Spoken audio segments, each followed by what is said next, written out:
one of the first key things we did is making sure that we've established new agile ways of working and principles to ensure that we can deliver projects and services that really meet user needs across the business. So we're now introducing a process by which anyone from Sport Wales can request help or guidance from the team for a project or idea they have, and we can then form project teams with those colleagues to directly work on them together, following a lot of that agile project methodologies that we've learned through working with the CDPS.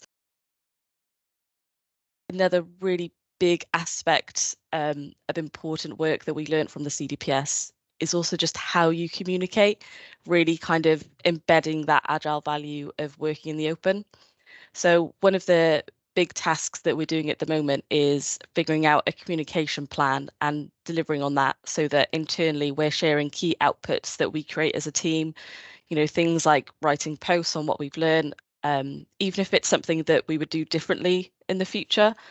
That's made such a big difference to how the team is working because we're building trust with colleagues and we're constantly improving our processes, that even at this early stage, we're really kind of trying to embed that iterative approach that we learned through working with the CDPS.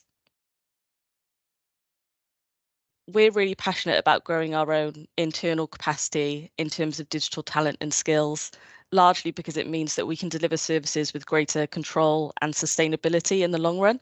And we saw the apprenticeships as a really positive way of doing that. It's such a powerful jump start to a career.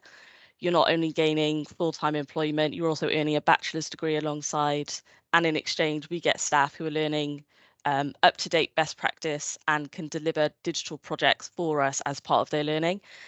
And I find that because of the nature of an apprenticeship, you're moving around a lot to different teams. We have our apprentices move teams between the infrastructure side and the service design product development side every 6 months.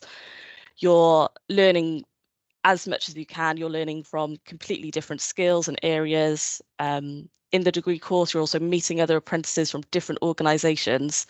So I found that it's not only advanced the technical skills of the apprentices, but it's actually really advanced the professional, social development skills of them.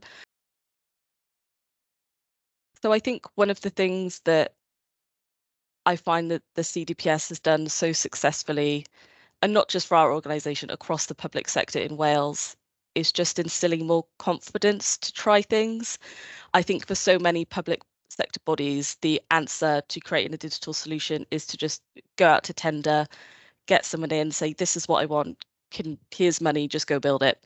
And I think what the CDPS has actually done is turned that on its head and said, maybe there's a better way of doing this. We can design things that are going to be more sustainable for you, more sustainable for your user base. And actually, we have more confidence now to just either try things on our own, or when we are going out to tender, we have such a better idea of the kinds of ways that we want to work together.